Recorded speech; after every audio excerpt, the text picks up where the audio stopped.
I have to say, dinners were exceedingly important to our funding.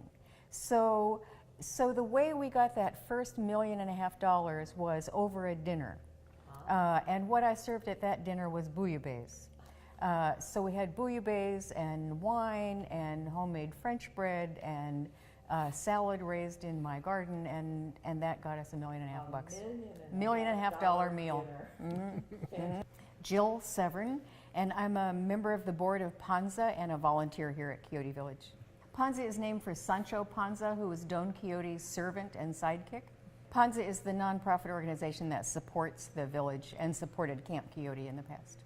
Tim Ransom, I'm currently president of the board of Panza and a volunteer here. Quixote Village is a living community for 30 members of the homeless population. It's permanent supportive housing. Permanent meaning folks can be here as long as they need to be. Supportive meaning that we have staff who help them get the services they need to improve their health. It's a community that has a self-governing council of residents, and it has been open only for about 4 months. It was preceded by Camp Quixote, which began its life in 2007. I got involved when we were a tent camp. So this arose from this tent camp community that started as a protest in a downtown parking lot in Olympia. And it was a protest against an anti-homeless ordinance that the city had passed. So it was a civil disobedience action. A group of people pitched tents in a parking lot in the middle of downtown as a protest. And they were there for how long? Only about 2.5 weeks or at most. I think it was about 2 weeks. Right. And then the police were going to break up their camp and arrest people. And at that point, Tim was president of the board of the local Unitarian Church, which stepped forth and offered the campers sanctuary on church grounds. Really, we were approached initially by representatives of the camp, including a couple of students from the local Evergreen State University who were Unitarian Universalists as well. And this was put to us to provide sanctuary essentially for what had become to be called Camp Quixote. And our congregation went through a not too lengthy but pretty intense discussion of whether to do that, and eventually unanimously voted to accept them on our property. We happened to have space, and we already had a small homeless shelter for families. So we had a strong tradition of social justice, and that fit right in. And that began a history of the camp growing in its self-governing abilities, with a lot of support from first the church community and then a larger community, and a process of the camp having to move from church site to church site initially every 3 months. Eventually it grew to every 6 months. Tents and cardboard shacks and whatever else initially, basically all tents, a lot of them donated by folks. Eventually we began to construct what were really windowless, almost basically windowless, but roofed buildings that could be taken apart very easily because the move would have to happen periodically. They moved 20 times in 7 years, I think. So there were a little bit more stability, but still temporary structures. But the big difference between being homeless on the street or in the woods, around here a lot of people are homeless in the woods, and being homeless in the camp is the difference between loneliness and community. So it was really interesting, for me at least, to learn that there are two fundamental human needs. One is housing, the other is community, and that they're equally important.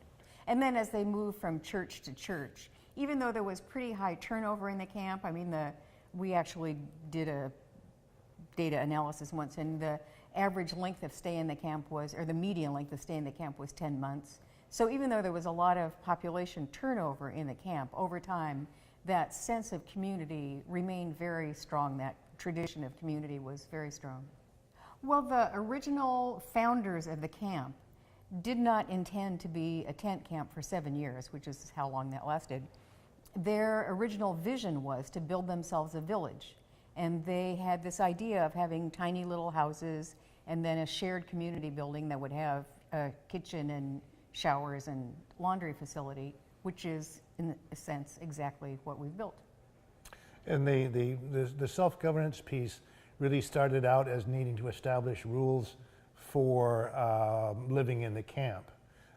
Everything ranging from no use of drugs or alcohol within the camp to the kinds of behaviors that were acceptable or not, and the processes of acquiring new residents and perhaps necessarily asking some to leave because of rule breaking. And that aspect has continued on as much as possible now into Quixote Village. Things have changed a little bit because Ponza is now the legal landlord, and we're facing all the established state and local laws for housing and landlord-tenant relationships. So it's evolving a little bit. Ponza is having to have a more landlordish kind of role, but we all want to maintain as much of the self-governance piece as is possible in this environment, because it is the sort of, I think you would agree, the basis of the community by and large. It's the glue, if you will. Sure. So for the first couple of years that the camp existed, there was, by necessity, a real focus on figuring out how to keep the camp alive. And Tim and others were instrumental in sort of creating an alliance among other faith communities so the camp could move from one church to another every 3 months. And during that time, the city passed an ordinance. They ultimately had to recognize that churches had a right to practice their religion on church grounds by hosting the camp. So that took a while to sort out. And then the original founders of Ponza got the city to pass this ordinance allowing the camp to exist, but regulating the terms of its existence. So every time it moved from one church to another, there had to be a community meeting where you notified all the neighbors that it was coming so they could come and, express their fears. And another requirement of that ordinance was that there needed to be a volunteer at the entrance to the camp at what we called the host tent 24/7. And that required this enormous mobilization of volunteers. And a couple of interesting things came out of that. One was that a lot of middle-class church people got to know homeless people for the first time in their lives, which was transformational for a lot of us. And it built a base of support for the camp and for the eventual campaign to raise money and build the village. So it was probably about 3 years into the camp that we really were finally able to get serious and focused about raising money and working on finding a site and all of that to build a village. So the first big step was that our all-female county commissioners made this piece of land available. It's a little over 2 acres, and it's county-owned land. So they made the land available to us. It's a 40-year lease for $1 a year.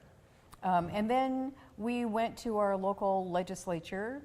I cooked some dinners, and we were ultimately able to get $1.5 million from our state legislature as the first big chunk of money for construction. And once you get that first big chunk of money, then people take you seriously. And we were able to win other grants, mostly government money, but also we got really wonderful support from 2 of our local tribes, the Nisqually tribe and the Chehalis tribe, and then community fundraising for a couple $100,000 as well. So, and during all that time that we were raising money, we also sort of fought the good fight against neighbors who didn't want us to be here. And that was a year-long battle that ended in Superior Court. And obviously we won at every step of the way. So it was just, just jumping hurdles one after another until we finally were able to start construction. One of the most critical pieces I think, to the whole thing was that from the very beginning of the first camp, with folks coming in and meeting the homeless residents and realizing they were just neighbors, we began building up a constituency.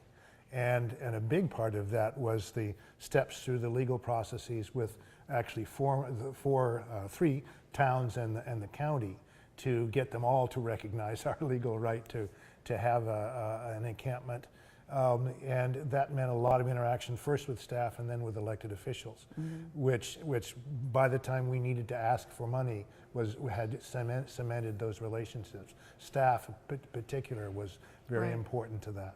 And we could pack a city council meeting any night of the week. Yeah. Yeah, which was very important. And I think it's also very important that who we could pack a city council meeting with, because we could show up with 120 church people and 30 people who are homeless. And just that combination of seeing those two groups arm in arm, I think was very powerful. So we were able to call upon that constituency for funding, but also volunteer support all the way through. And still, those relationships that were made during the life of the camp, folks from those times are still coming to provide meals here occasionally, to continue to interact with the folks they've gotten to know, provide other kinds of assistance. So that whole volunteer piece has been huge. And another thing I think that is interesting about that is, I think for a lot of us, just the realization of how incredibly isolated we are, one class from another in this country. And so for so many people who had never really spoken to a person who was homeless, and from the people who were homeless, how many of them had never had a middle-class friend, or just had never had contact with, middle-class people. It's really stunning how isolated we are from each other. Yeah, that's an excellent. Right, and we really kind of describe it as being concentric circles of community. So at the center are the 30 people who lived in the camp, and then there were the circle of volunteers around them, and churches and faith communities, and around that the larger community that was supportive, and elected officials and staff. I mean, it really is a kind of ripple effect from this original community of 30 people who were homeless. 30 individual cottages, each of which has a bedroom and a half bath, toilet and sink, and came equipped with a bed with drawers underneath, a single bed, with a desk and a stool built by the treasurer of our board, who built 30 of them, as well as all the furniture in here. Not quite 30 people right now, because we're going through a little bit of a transition, but 30 members of the homeless community, our neighbors who are here, living in various capacities. A number of them have jobs.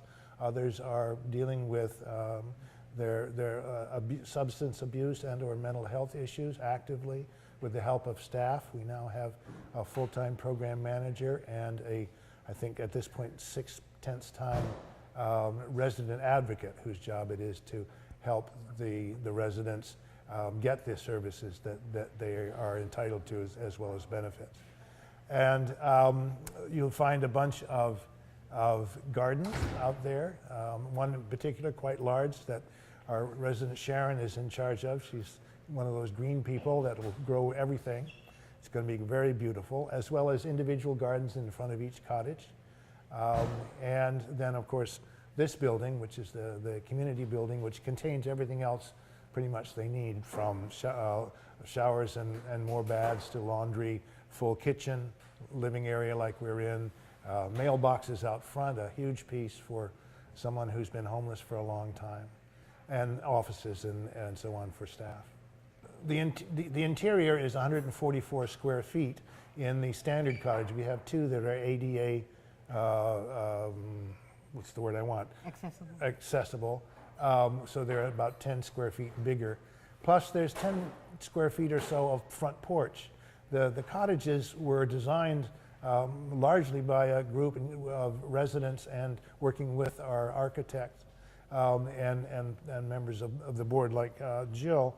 And they insisted on having, and I can see why now, using a significant portion of their space for a front porch. But they're always out on their porches these days in good weather, and it's a great thing. When they met with the architect, those were the best meetings I've ever been in my life. When they met with the architect originally proposed a site plan where there would be little clusters of cottages, and the residents said, no, we don't want any subdivisions or cliques forming. We're one community. We want to be one community. We want everybody like this. When we when the move was coming up, we the Ponza board and our new staff, Raul and Julie, gave considerable thought to how to do that, and we ended up saying that really the best thing to do was to invite all 30 members of Camp Quixote to move here, even though it might not be the best. It might not all work for all of them. Part of the situation is that working with the residents, we came to the conclusion that that it's time to up the ante a little bit in terms of setting goals for better health, better mental and physical health, working harder towards being clean and sober than had been the standard in the camp. And that's hard on anybody at any time, but we knew would be difficult for some of the residents. Right. So the resident council itself had extensive discussions over several months before we moved into the village about wanting this to be a clean and sober place. Because even though we have had a lot of people who were active in their addiction, it's a rare addict who doesn't want to be clean, right? And so they knew that for them to succeed at getting clean and sober would require living in a clean and sober community, and that's what they yearned for and wanted. So where in the camp the rule was no drug or alcohol use in camp, but what you did outside of camp was your own business, here the expectation is that everybody will be clean and sober. And we do drug testing, and a bad drug test doesn't get you thrown out, but it's the beginning of a conversation about what you need to do about your substance abuse problem. So what our rental agreement says is you can try and fail and try and fail and try and fail, and as long as you keep trying, you're okay. But the point at which the community determines that you're just not serious about recovery is the point at which you'd be asked to leave. No, it's not a requirement, but it's certainly a shared aspiration for pretty much everybody. There are a few people here whose level of disability might preclude work. And there are a lot of people here for whom going from homelessness into a full-time job is just not a realistic goal. I have this fantasy of starting a nonprofit day labor agency because for a lot of people, day labor is really the first step back into employment. And it's a good thing, especially for people who are in transition or dealing with some of the issues our folks are dealing with, to be able to work on days when they feel up to that and not work on days when they don't. So the flexibility of having day labor opportunities really would be extremely helpful. Part of the resident council's goal setting has been to take care of certain jobs here at the village, such as maintenance of day-to-day maintenance of this space, the community building, for example. And so that is ongoing, and everyone is to take part in that as part of their rental agreement, but also the social contract that they have as a community, I think. In addition, we have larger maintenance work that needs to be done, and some of that will be accomplished by our staff, but most by contract to others. And we have decided to, at least at some level, include the residents as potential workers in that vein. For example, we hired one to put in our sign last week that we've been waiting for weeks. We may get others to do maintenance on the cottages that might be needed, perhaps during transition, for example, between residents. Right, and we do have a little bit of a tradition of day labor because when we were a tent camp and located on all the church properties, it was very common for church members to hire camp residents to do yard work and moving and all of that sort of stuff. So we do still have a certain number of church people who will call here when they need that kind of help. So there is some day labor available just from that network of faith communities. They pay a third of their income. No, 30%. Excuse me, 30%. Well, it's pretty close. Which may be zero. Not all of them have any income. In fact, quite a few don't. But one of the jobs for the resident advocate is to make sure that they're getting the benefits that they deserve, and that's ongoing work. But there is a level defined by the average mean income locally in terms of how much they can be earning in order to be able to live here. If they earn too much, they're not, they can't be here. But then there's also a number that we established about how much they can earn while they're here. If they go beyond that point, then, or is that's not true, is it? I forget how that works. Yeah, they have 4 months if they get above the income level, the income threshold. I think that's right. Yes. Yeah. Yeah. So We do have couples. we do have couples. But because of fair housing law, each person has to have their own cottage. Yeah, so fair housing law says if you rent a unit to more than one person, you can't require that the second person be an adult. This is a law that was intended to prevent discrimination against single parents. But its unintended consequence for us is that each person has to have their own cottage. Now, actually, for the couples, because the cottages are so tiny, for the couples, I actually think that their relationship probably would be more likely to survive with each person having their own cottage. Well, the HUD, Federal Agency, Housing and Urban Development, provides funding for rental assistance, essentially, through the local housing authority, and they're called, well, they're Section 8 vouchers, whereby they can provide up to a certain established level, in our case, related to the cottages, so they're project-based as opposed to being given directly to the individual. That funding disappeared during the sequester, and we've been told it's now available again, so we're in the process of applying for coverage for at least half of our cottages. And the great thing about that kind of rental assistance is, I think it's after a year if the individual in the project, in the cottage, does all the hoops and bells and whistles that are required, he or she could then take that voucher with him if they wish to move on to a more permanent housing situation. We wouldn't lose it. There would also still be associated with a cottage, but they would get an individual voucher. So it's a very potent funding source in helping folks move on to more permanent housing. And for us, it would be a significant part of our annual budget. We have just learned that some of our local sources are threatened now simply by the normal process of how the state raises money. And so we're very excited to be able to go for these project-based Section 8 vouchers. We have been very single-mindedly focused on doing what people in the camp asked us to do. We're a support organization for the people who live here, and they're the boss. When you become friends with people who are homeless, and they ask you to help them get homes, how could you say no? I mean, either you're friends or you're not, and if you're friends, then this is what you do. I think for me, getting into the Unitarian community and beginning to understand social justice, which I didn't really do until about 15 years ago, was the beginning of understanding that I have a responsibility to give back, and that I have skills. Mine are mostly process skills.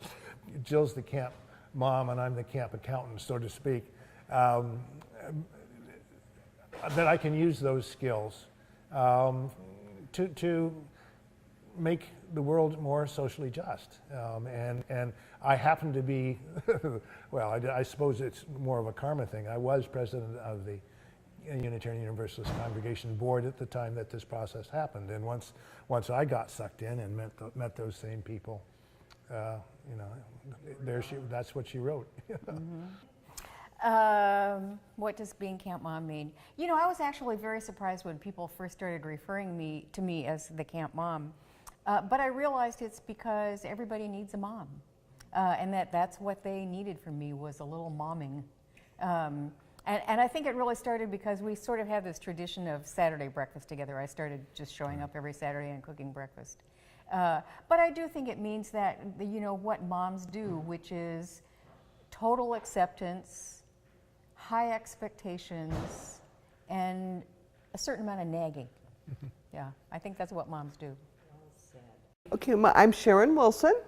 I live here, I'm a resident. I manage the kitchen and I'm on the executive committee, help oversee discipline and certain rulemaking and stuff like that, help try to make things happen here. We moved in on December 24th, Christmas Eve actually. It was very exciting. Last year had record-breaking cold. All through November, December, we were freezing. Most of the camp was emptied out. Staying in the church next door, staying with friends and relatives throughout town. We dispersed. We had to survive and stay warm. And so moving in here on the 24th, we had all just come back to camp for maybe 4 or 5 days before the weather broke and we could actually get back into our tents. Real culture shock, kind of exciting, you know, but hard on some levels, you know, because it's like walking into it is like have a sense of like potential permanence and, you know, a way to live, a thing to do. It's like walking through the door is like closing the door on one area and opening the door on a whole new thing. So it was like the difference between day and night, you know, like that different with the potential of a future here as opposed to closing the door on something I don't really want to have to do again, but would if I had to, you know. Yeah, you know, I'm a creature of comfort. I don't like being uncomfortable whatsoever. I just turned 58, and the last 5 years of my life have been very nomadic. I have been squirreling around, staying here, staying there, staying with family, staying with friends, staying wherever I can, where I can actually lay down.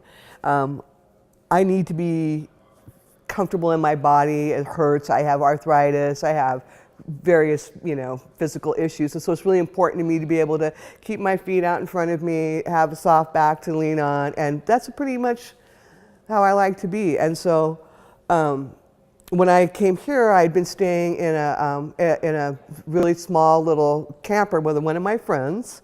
And I just had to get out of there. I walked out of that because I couldn't be there another minute and keep my sanity. I was like, no.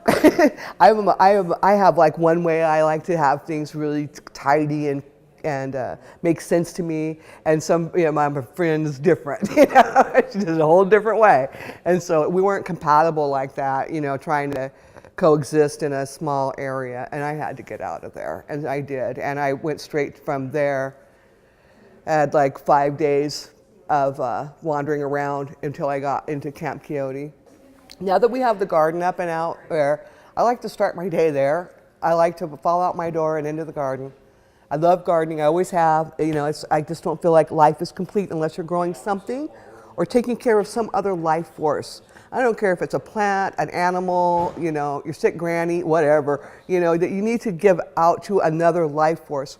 For me, that's what the garden is right now. It's my dog, you know. I take the garden for a walk, you know. I spend time out there. I love it. I put my energy, you know. Oh, there's all kinds of just whatever was handy. It's not like it's not a pristine garden like a planned out, okay, we're going to get this many tomatoes, this and that. It's like what was available. And some of it was free. Some of it was garnered from other gardens. Some of it was, you know, bought in the 6-pack, you know, way. And there's cauliflower, Brussels sprouts, broccoli, green beans, potatoes, all kinds of stuff out there, really. We haven't got that far with it yet. It hasn't blossomed yet, you know, but we will be, you bet. The garden is for everybody, you know, the food is for everyone. You know, I just happen to be living right next door to it and be kind of pushy, bossy kind of person. And so pushy, bossy people get, you know, a lot of attention. That's my garden. It's not. It's for everyone, you know. But I really appreciate people staying out of my way too, you know.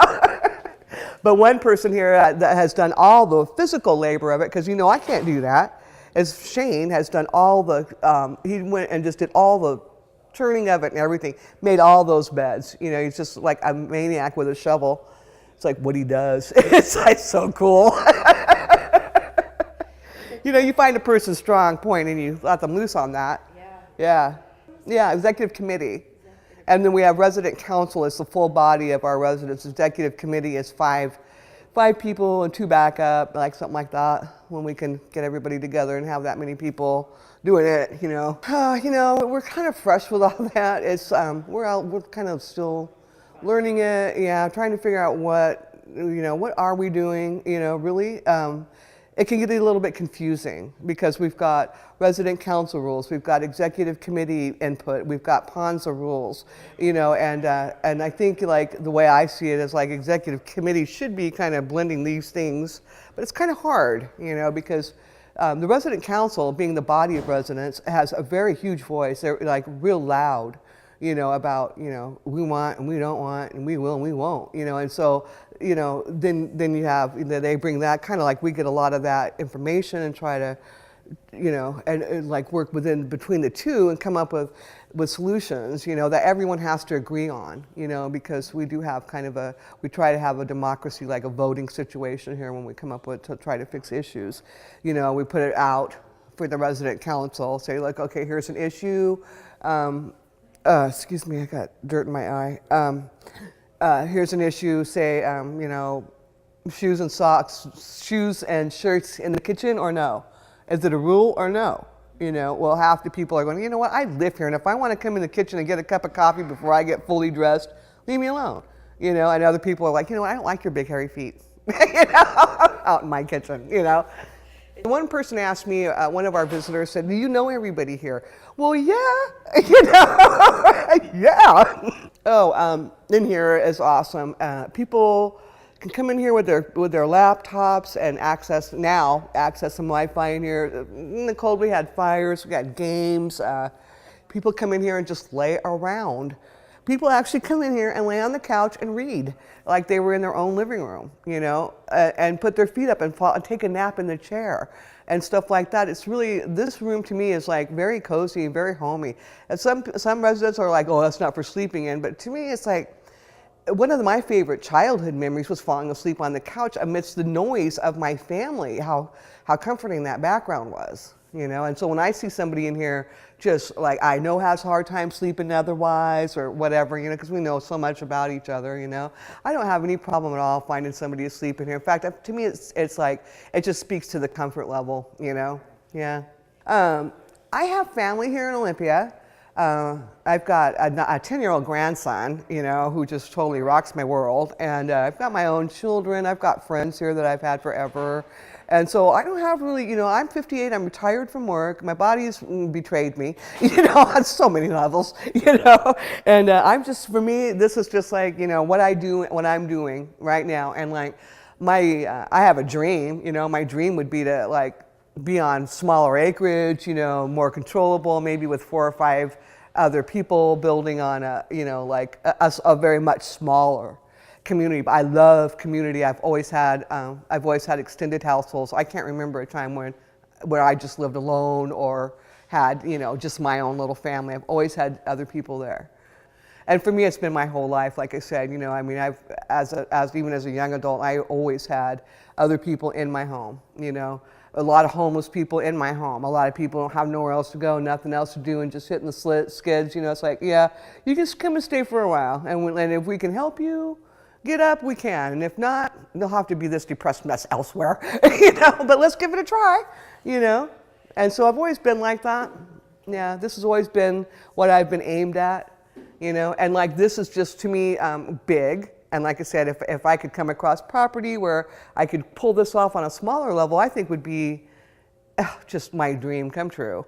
But this is beautiful, and I am happy. Oh, I do have something favorite that I like to cook here, not necessarily my favorite dish, but I find it goes like really a long way. I can feed maybe 6 to 7 people in one meal, because I don't ever even try to go further than that. It's ridiculous.